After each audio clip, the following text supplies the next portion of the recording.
The real estate news can no longer report a coming crash or the housing crisis is in a crash because it's now become clear that's not happening. It is true in some individual locations, but nationally, the market's slowed down. And so what's the real estate industry going to talk about? Well, I think they're going to make some stuff up. You can't believe what Zillow's trying to pass on. We'll get to that in just a minute. I'm Bill Gross. Welcome to my weekly real estate insights. We go over the real estate industry on a weekly basis to update on where the market is. Real quick, just do a quick review of the data. I would say let's start with the two main factors. Number one, mortgage rates. Mortgage rates closed the week at about 6.35%, really just staying in the pattern it's been all year between 6 and 7% in the area. And those rates clearly are good enough for plenty of buyers to buy a property. The other factor on the other side on seller issue is inventory. Inventory still remains low by all historical standards. While it's higher a bit than 2022 last year and 2021, it's lower than all previous years ever recorded by a mile. And that tells us that the real estate market can't crash unless there's more sellers than buyers to lower the price. It's just not going to happen. And so we know the inventory remains very tight and doesn't seem like it's going to change. Here in Los Angeles, overall, our market's still a modest seller's market, and that's my experience as a listing agent, where all factors are still trending towards a healthy, normal market, a post-COVID market like pre-COVID. I think that's the theme that I would take away from the statistics overall.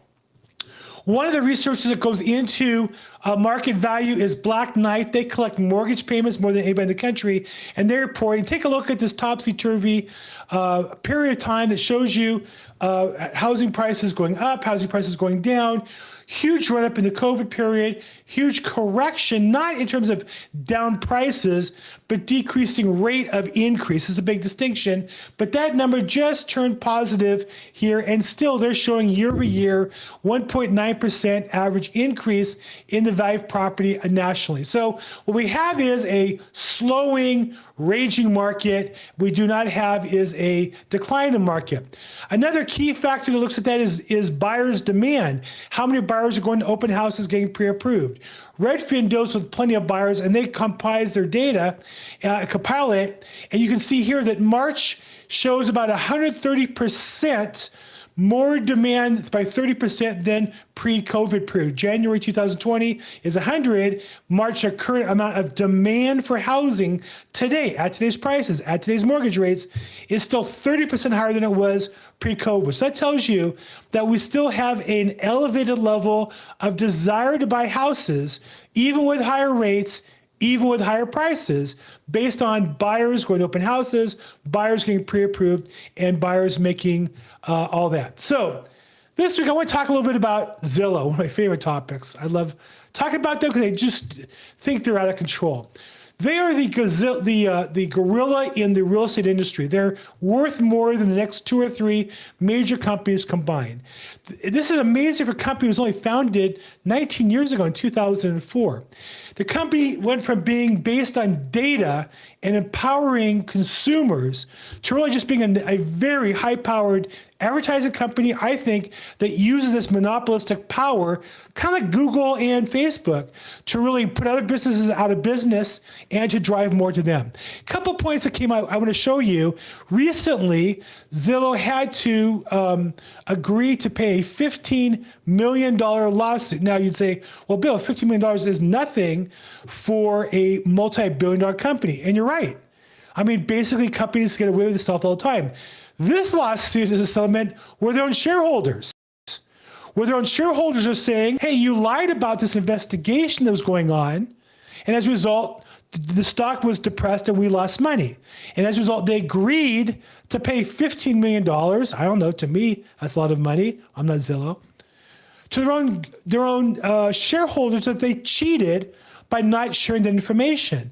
What's really amazing is that the Consumer Finance Board, in fact, it's in this article, I just found this hysterical. They were investigated by the Consumer Finance Protection Bureau. This is a government agency designed to investigate wrongdoing. And of course, they found nothing.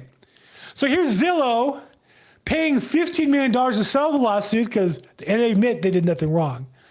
because they did nothing wrong. Now, the core of Zillow's program that's being investigated that they found to be acceptable was that Zillow would charge loan companies to, not charge them, they would encourage real estate companies to get loan companies to pay for up to half of the Zillow advertising. You say, what's wrong with that? Well, you're not supposed to do business with people just because they pay your advertising bill. That's against the law. That's against the Real Estate Settlement Protection Act. That's designed to protect consumers. So Zillow gets around this by saying, oh no, you're not paying to play. They're not getting paid for each individual mortgage. They're just co-marketing together. But the reality is, all these deals were basically payoffs from loan officers to realtors for realtors who are giving them business. I was solicited as a realtor by lenders offering that program. I saw presentations where those settlements were made. So what I want to say is it's obvious as face to have a loan officer pay half of the advertising because they're going to share the leads. Well, it's just ridiculous, the face of it. So it was investigated and they got off. Imagine that, the Consumer Protection Board didn't find anything wrong with that. They thought that was perfectly fine. Well, I think that's ridiculous personally, and I'm going to say, I'm going to blow the whistle on that. But let's talk about Zillow, what they do on their own. On their own, they get the prize this week for the most misleading article. Now, this one again is a press release. She sheds, steam ovens can help sell homes for up to $17,400 more. Wow. If I'm selling a house, I should install a she shed. I should install a steam oven. Because a steam oven costs what? $6,000, $7,000, $9,000. I'll get $17,000 more. And that is what it says. You go down and look at this. Steam oven, 5.3% more sales price on their typical house. Now, they didn't differentiate by region or by sales price. That would be too quantitative. Instead, you have to kind of do the math and understand when they say 5.3% is 17,000. Well, 17,000 is 5.3% of about $328,000. So we're talking about an average $328,000 house that if you just put in a steam oven for, I don't know, $9,000, it will sell more by $17,000. Does that make sense? Well, of course it makes no sense. That's just at its face stupid. Let's take a look at Remodeling Magazine. This is a great survey of remodelers across the country. And they talk about what remodeling jobs cost and actually replenish. Now, these are remodelers. And normally what they're saying to a homeowner is, look, buy this remodel, enjoy it for 5 years. When you'll sell, you get most of your money back. Not that you're going to be a flipper, make a profit. You can see, for example, on kitchen remodels, the average job was about $27,000. You get back about $23,000. You don't make money doing it. That makes no sense.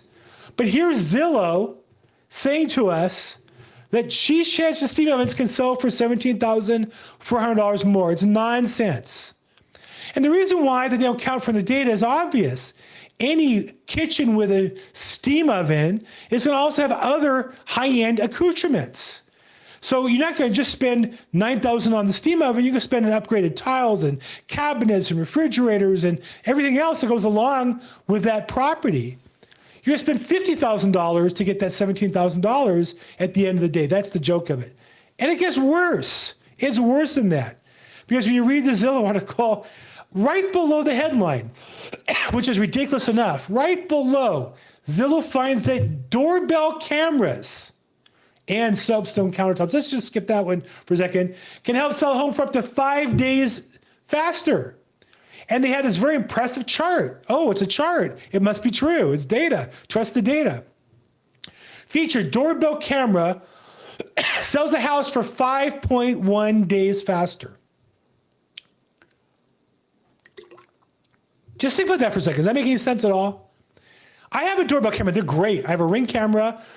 You can check the app on your phone. It costs about $200. Easy to install. If you have a doorbell, it goes there. If you don't have one, it sticks on the wall. Love it for $200. But you're telling me that if you install that on a house, I'm a listing agent. If I install that on a house, I'm going to sell the house 5 days faster. Does that make any sense at all? No, not at all. What it means is homes with doorbell cameras have a lot of other features that make them nicer, ready to go.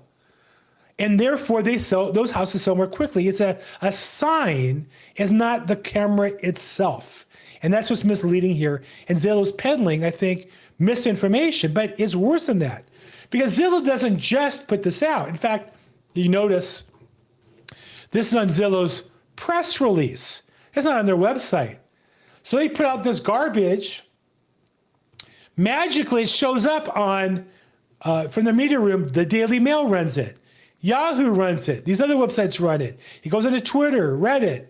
It goes into USA Today and thousands of other news sites.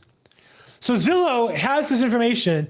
They'll put it on their website. They put it in a website area for everybody else to carry to sell all this nonsense. It makes no sense at all. There was a time that Zillow, and their book was amazing when they first launched. Great insights on the real estate market. But today, unfortunately, they use, I think, data consistently to mislead sellers and buyers, and most importantly, keep them on the website so they can sell their data. One of the key rules in technology is, if you're not paying for product, you are a product. If you're not paying for Zillow, then you are the product. They're selling your data, and that's how they're making money, I think, at your expense. So what do? At the end of the day, you need to have a trusted professional who knows this business and helps you find what's best for you. Is it time for you to buy?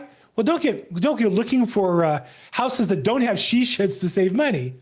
Find the house that's right for you. If you're looking to sell, make sure you put the strategy in place to get you top dollar, net bottom line, and the best terms.